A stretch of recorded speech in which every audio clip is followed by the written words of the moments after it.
Correspondance versée au dossier, donner un avis de non-objection, pouvant ainsi rendre le dit marché régulier. Ainsi donc, comme dans le cas du marché Samibo, le prévenu Kamere est resté insensible au respect des règles impératives de passation des marchés publics et a autorisé le paiement en urgence de la facture de Ousmane.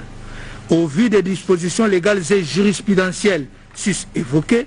tous les éléments constitutifs de l'infraction de détournement des deniers publics sont établis en fait et en droit à charge des prévenus Sami Jamal et Kamere Lokaningini Vital. En conséquence, le tribunal les condamnera chacun à 10 ans de travaux forcés ainsi qu'aux peines accessoires ci-après. À charge de Sami Jamal, la privation du droit à la condamnation ou à la libération conditionnelle et à la réhabilitation ainsi que l'expulsion définitive du territoire national après l'exécution de la peine. À charge de Kamere Lokaningini Vital, l'interdiction pour 5 ans après l'exécution de la peine du droit de vote et du droit d'éligibilité, l'interdiction d'accès aux fonctions publiques et para-étatiques, quel qu'en soit l'échelon, et la privation du droit à la condamnation ou à la libération conditionnelle et à la réhabilitation. C. Du détournement des deniers publics portant sur la somme de 1 154 800 000 $ américains à charge de prévenir Kamere Lokaningini Vital et Mouimando Lejano. De l'examen des pièces du dossier et de l'instruction de la cause, il ressort que sur instruction du prévenu Kamere, le témoin Ngunda Muzumbu José, comptable public à la présidence de la République, a remis en date du 21 août 2019 la somme de 1 154 800 $ américains au prévenu Mouimando Lejano, chef de division chargé de l'import-export à la présidence de la République, ce pour procéder au dédouanement des conteneurs contenant des maisons préfabriquées. Cependant, le tribunal note que d'une part, le contrat de fourniture des susdites maisons n'ayant jamais été régulièrement conclu, l'avenant au contrat d'avril 2018 n'ayant jamais reçu l'avis de non-objection, comme l'a indiqué le témoin Michel Ngongo Saloumou, directeur général AI de la Direction générale de contrôle des marchés publics, et d'autre part, en lisant les susdits contrats en vertu duquel le prévenu Kamere prétend avoir donné de ses injonctions, il est stipulé à son article 6 que les frais afférents à la parfaite exécution du marché sont à charge du prestataire. Bien plus, il fait observer qu'une exonération douanière en vertu d'une décision du ministre des Finances prise à la requête du même prévenu a été accordée à Samibo. Ainsi, il résulte de ce qui précède que c'est sans soubassement juridique, légal ou contractuel, que ce dernier a ordonné le décaissement de ces fonds du trésor public. En plus, le tribunal relève que le prévenu Mouimando Lejano a reconnu avoir effectué des dépenses n'ayant aucun lien avec le dédouanement. En effet, il affirme avoir payé son titre de voyage et fait face aux frais relatifs à sa restauration et son logement avec l'argent prétendument destiné au dédouanement des conteneurs, alors que paradoxalement, il était détenteur d'un ordre de mission signé par le prévenu Kamere. Le tribunal relève que le prévenu Mouima donne, sans le prouver, des détails sur les dépenses par lui effectuées. De tout ce qui précède, qui vient d'être dit, et au regard des éléments du droit, précédemment développés, le tribunal de Séan constate que tous les éléments constitutifs de l'infraction de détournement des deniers publics sont réunis. Partant, il dira celle-ci établie en fait et en droit à charge des prévenus Kamere Lokaningini Vital et Mouimando Lejano et les condamnera chacun à 2 ans de travaux forcés. Il prononcera à leur charge en plus les peines accessoires suivantes. L'interdiction pour 5 ans, après l'exécution de la peine, du droit de vote et du droit d'éligibilité. L'interdiction d'accès aux fonctions publiques et para-étatiques, quel qu'en soit l'échelon, et la privation du droit à la condamnation ou à la libération conditionnelle et à la réhabilitation. D. Du blanchiment des capitaux à charge du prévenu Sami Jamal. En droit, la loi numéro 04/016 du 19 juillet 2004 portant lutte contre le blanchiment des capitaux et le financement du terrorisme dispose en ses articles 6 et 38 alinéa 9.2 que tout transfert vers l'étranger ou en provenance de l'étranger des fonds, titres ou valeurs pour une valeur égale ou supérieure à 10 000 $ doit être effectué par un établissement de crédit ou par son intermédiaire. En outre, sont considérés comme blanchiment des capitaux les actes ci-dessous commis intentionnellement: la conversion, le transfert ou la manipulation des deniers dans le but de dissimuler ou de déguiser l'origine illicite des dits biens, ou d'aider toute personne qui est impliquée dans la commission de l'infraction à échapper aux conséquences juridiques de ces actes. La dissimulation ou le déguisement de la nature, de l'origine, de l'emplacement, de la disposition du mouvement ou de la propriété réelle des biens. L'acquisition, la détention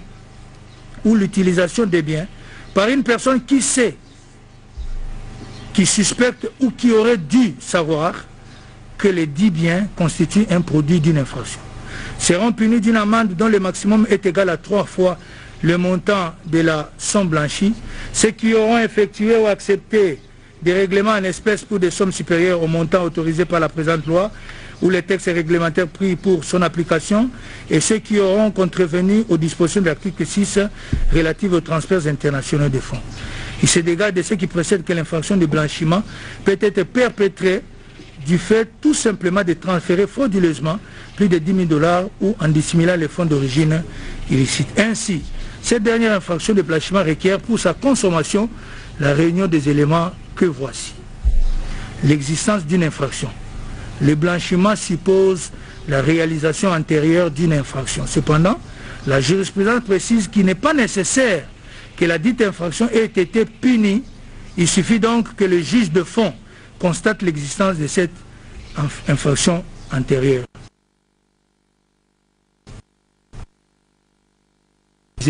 Les procédés de pour donner une justification mensongère à l'origine des biens, fonds ou revenus. C'est donc le moyen auquel l'auteur recourt pour dissimuler ou déguiser l'origine illicite des dits biens, fonds ou revenus. Élément moral, c'est l'intention coupable qui nécessite que l'auteur ait pu se convaincre de l'origine illicite des biens, fonds ou revenus dissimulés. Dans le cas d'espèce, le prévenu Sami Jamal, qui reconnaît avoir reçu du trésor public à travers son compte logé à la Robank la somme de 57 500 000 $ américains, affirme avoir transféré au Liban plus ou moins 10 millions de dollars qui s'y trouvaient, ce sans avoir recours aux circuits bancaires officiels et légaux. Il en découle que par le simple fait d'avoir transféré à l'étranger plus de 10 000 $ sans observer la réglementation prescrite à cet effet par la Banque centrale, le tribunal retiendra le prévenu Sami Jamal sous les liens de la première prévention du blanchiment des capitaux. En conséquence, il le condamnera à une amende égale à 2 fois la somme blanchie, soit 20 millions de dollars américains. Par ailleurs, le tribunal fait observer que les fonds que le prévenu Sami Jamal a transférés par des voies non officielles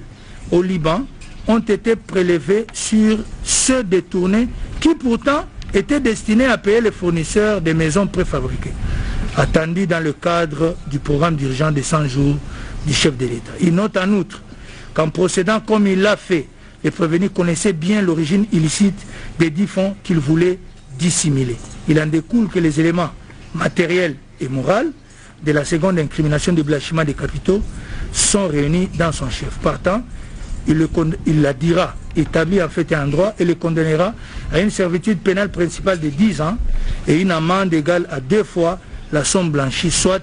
20 millions de dollars américains. E. De la corruption à charge du prévenu Sami Jamal. En droit, l'article 147 bis du Code pénal livre 2, tel que modifié et complété par l'article 2 de la loi numéro 05/006 du 29 mars 2005, dispose que sont constitutifs de corruption le fait pour un agent public ou toute personne de solliciter ou d'accepter directement ou indirectement des sommes d'argent, tout bien ayant une valeur pécuniaire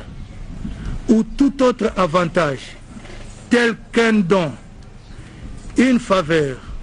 une promesse ou un gain pour lui-même ou pour autrui, personne physique ou morale, en contrepartie de l'accomplissement ou de l'omission d'un acte dans l'exercice de ses fonctions.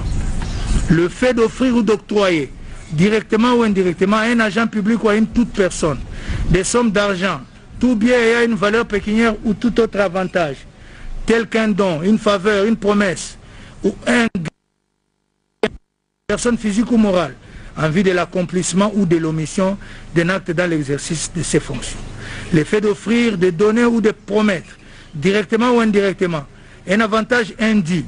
à une personne qui dirige un organisme du secteur privé ou est employé par ce dernier en quelque qualité que ce soit, ou le fait pour cette personne de solliciter ou d'accepter cet avantage indu, directement ou indirectement, à titre personnel ou pour autrui, pour qu'elle agisse en contravention de ses devoirs ou qu'elle s'abstienne d'agir. Le fait pour un agent public ou toute personne de solliciter ou d'accepter directement ou indirectement un avantage indu pour lui-même ou pour autrui afin d'abuser de son influence réelle ou supposée en vue de faire obtenir d'une administration, d'une autorité publique un avantage indu.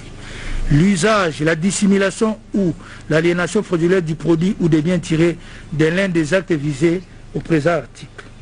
Le fait d'utiliser la fraude pour échapper ou faire échapper autrui aux obligations fiscales, douanières et administratives. Enfin, l'enrichissement illicite. Il suit que toute personne, agent public ou pas, peut être coupable de corruption active lorsqu'elle corrompt, passive quand elle est corrompue. Il convient en outre de relever que l'article 149 du Code pénal tel que modifié à ce jour a ajouté les circonstances aggravantes à l'incrimination de corruption lorsque les actes de corruption ont été perpétrés en vue de gagner les marchés publics en violation de la procédure d'appel d'offres et des seuils fixés par la législation en matière de passation de marché de gré à gré. Aussi a-t-il été jugé que l'infraction de corruption est établie dans le chef du fonctionnaire dès qu'il est établi que celui-ci, à la suite d'une entente préalable avec son corrupteur, a agréé des dons et promesses, reçu des dons ou des présents, soit pour accomplir dans le cadre de son emploi un acte injuste ou pour s'abstenir de faire un acte qui entre dans le cadre de ses devoirs, soit pour commettre une infraction dans l'exercice de sa charge. Cour suprême de justice, RPA 22, du 1er février 1973, Odon Sumbu, Obsite, page 66.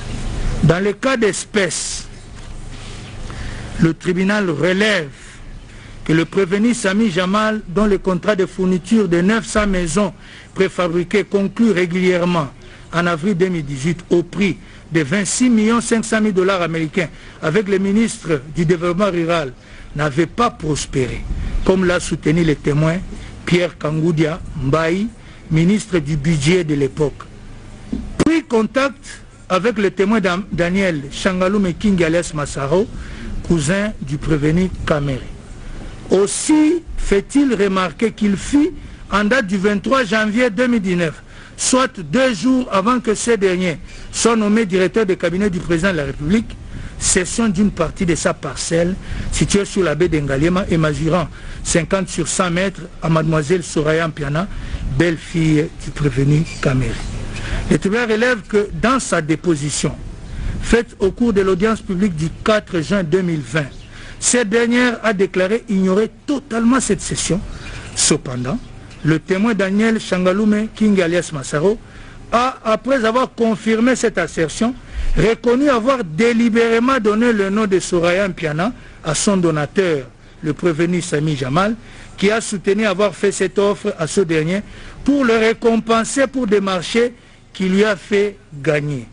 En outre, alors qu'à l'audience publique du 11 mai 2020, ce dernier a déclaré n'avoir jamais rencontré le prévenu Kamere, le tribunal fait observer qu'au cours de l'audience du 4 juin 2020, il a confirmé les allégations du témoin Pierre Kangoudia Mbaye, selon lesquelles il l'avait trouvé un jour dans l'antichambre du bureau du prévenu Kamere, prêt à être reçu par ces derniers. Aussi a-t-il ajouté qu'il a été reçu pendant 3 ou 5 minutes dans le cadre des démarches tendant à faire aboutir les dossiers du marché Samibo. Bien plus, le tribunal note qu'en date du 25 avril 2020, le prévenu Sami Jamal a encore fait cession de sa concession mesurant 70 sur 100 mètres située sur la baie d'Engaliema et ayant une valeur de 100 000 $ américains à Soraya Mpiana, représenté devant les conservateurs des titres immobiliers par Massao. Aussi relève-t-il que ce dernier a déclaré que mademoiselle Soraya ignorait toutes ces opérations. Cependant, le témoin Kilangalanga, conservateur des titres immobiliers d'Engaliema au moment des faits, a lors de sa déposition au cours de l'audience publique du 4 juin 2020, soutenu avoir opéré la mutation en présence des partis, Massaro ayant représenté sans être contredit par Sami Jamal, et a donc représenté Soraya Piana. Il a en outre dit avoir remis les titres de Jamal au témoin Molendo Sakombi, ministre des Affaires foncières et membre de l'UNC, le parti politique dont le prévenu Kamere est le président. Et c'est lui, établi au nom de Soraya Piana, à Daniel Kanyemesha, chef de division du cadastre et proche du prévenu Kamere. En plus, pour battre en brèche les dénégations de ces derniers, le témoin Kilangalanga a soutenu avoir annulé les certificats établis au nom de Soraya à la suite de la session du 23 janvier 2019, non pas à cause de l'opposition de ces derniers qu'il a mis au défi d'en produire la preuve, mais sur injonction du parquet saisi par Jamal pour corriger une erreur de l'emplacement du lieu cédé. Le tribunal relève que ce dernier n'a pas contesté cette affirmation. De ce qui vient d'être dit, il ressort que le prévenu Sami Jamal a fait toutes ses offres, non pas à Soraya Piana, mais certainement au prévenu Kamere, pour obtenir son implication dans l'attribution en sa faveur des marchés des maisons préfabriquées dont la procédure a du reste été décriée supra. Ainsi, le tribunal dira, établit en fait comme en droit les deux préventions de corruption mises à charge du prévenu Sami Jamal et le condamnera à une servitude pénale principale de 15 ans et à une amende de 1 million de francs congolais constants ou une servitude pénale subsidiaire de 6 mois. De la corruption à charge du prévenu Kamere Lokaningini, sans qu'il soit nécessaire de reprendre les développements juridiques exposés si haut, le tribunal fait observer qu'il résulte des pièces du dossier et de l'instruction de la cause que le témoin Kilangalanga a déclaré avoir reçu de Daniel Shangalume Kingi alias Massaro, cousin du prévenu Kamere, l'identité complète de Soraya Piana pour lui permettre d'établir les titres consécutifs aux sessions faites par le prévenu Sami Jamal et que ceux-ci ont été remis à un proche du prévenu Kamere, en l'occurrence M. Daniel Kanyemesha. Il en découle que le prévenu Kamere, par son silence, a bel et bien accepté ces offres qui, du reste, l'ont même poussé à ne pas observer la procédure légale prescrite en matière de passation des marchés publics comme plus haut démontré. Ainsi, pour le tribunal, l'infraction de corruption aggravée est également établie en fait et en droit à sa charge. Par conséquent, il le condamnera à 15 ans de servitude pénale principale et à une amende de 1 million de francs congolais constants ou 6 mois de servitude pénale subsidiaire. Par ailleurs, l'article 20 du Code pénal livre 1er dispose que lorsque le même fait constitue plusieurs infractions, la peine la plus forte sera seule prononcée. Lorsqu'il y a concours de plusieurs faits constituant chacun une ou plusieurs infractions, le juge prononcera une peine pour chaque fait et il cumulera les peines prononcées sous réserve de l'application des dispositions suivantes, notamment la peine de mort et la servitude pénale à perpétuité absorbe toute peine privative de liberté et la somme des peines de servitude pénale à temps ne pourront dépasser 20 ans. Ainsi, il est des jurisprudences qui sont en concours matériel les infractions qui ne sont pas liées par l'unité d'intention. Cour suprême de justice RP 23/CR du 26 janvier 1981, in Odon Sumbu, Opsite, page 23. Aussi relève le tribunal, ne sont en concours idéal que les infractions de blanchiment de capitaux commises par le prévenu Sami Jamal, car liées par l'unité d'intention criminelle, tandis que toutes les autres infractions sont en concours matériel. Il en découle que pour celles qui sont en concours idéal, le tribunal fera application du principe de la plus haute expression pénale, alors que pour les autres, il cumulera les peines sans préjudice des restrictions légales sus-évoquées. Par ailleurs, le tribunal note que du prescrit de l'article 14 du Code pénal livre 1er, il ressort que la confiscation spéciale s'applique aux choses qui ont été produites par l'infraction. À ce propos, La doctrine enseigne que les choses produites par l'infraction peuvent toujours être confisquées, quels que soient les propriétaires, et elle précise que d'une part, le prononcé de la confiscation est une obligation pour le juge qui ne peut se dispenser de l'infliger parce qu'il existerait des circonstances atténuantes, et d'autre part, la confiscation n'est pas subordonnée à l'existence de la saisie préalable. Les juges devant tout simplement vérifier si les conditions qui la prescrivent sont réunies. Mineur, Opsite, page 32 et 53. Dans le cas sous examen, le tribunal relève que les prévenus et leurs proches se sont illicitement enrichis en acquérant, concomitamment avec la commission des infractions, certains biens qui, indubitablement, au vu des professions et revenus normaux de leurs propriétaires, que ceux-ci peuvent leur procurer, sont les produits des dites infractions. Dès lors, comme l'a requis l'organe de la loi, il prononcera leur confiscation. En outre,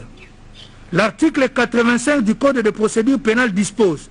que l'arrestation immédiate peut être ordonnée s'il y a lieu de craindre que le condamné ne tente de se soustraire à l'exécution de la peine et que celle-ci soit de 3 mois de servitude pénale au moins. Dans le cas d'espèce, le tribunal relève qu'étant condamné à 2 ans ferme de travaux forcés, le prévenu Moui Mando Lejano risque de se soustraire par la fuite à l'exécution de cette peine. Ainsi, il ordonnera son arrestation immédiate. De tout ce qui précède, il recevra l'action civile, la dira fondée et allouera à la partie civile les dommages et intérêts qu'il fixera en toute équité à l'équivalent en francs congolais de 150 millions de dollars américains, estimant que le montant de 200 millions de dollars sollicités est exorbitant. Néanmoins, il n'ordonnera pas la restitution telle que sollicitée par la partie civile, motif pris de ce que les fonds détournés ne sont pas saisis. En effet, il a été jugé que d'ordre public et entraîne cassation partielle avec renvoi les moyens pris de la violation de l'article 15 du Code pénal livre 1er, en ce que l'arrêt a ordonné la restitution des biens non saisis. Cour suprême de justice, RP 360/361 du 29 juillet 1980, une Odon Sombu, Opsite, page 50. S'agissant de l'action réconventionnelle introduite par le prévenu Sami Jamal, bien que recevable, elle sera déclarée non fondée en ce que les faits mis à sa charge sont établis. De tout ce qui vient d'être dit, le tribunal condamnera le prévenu au fait de la présente instance à raison du tiers ou chacun. Par ces motifs, le tribunal statuant publiquement et contradictoirement à l'égard de toutes les parties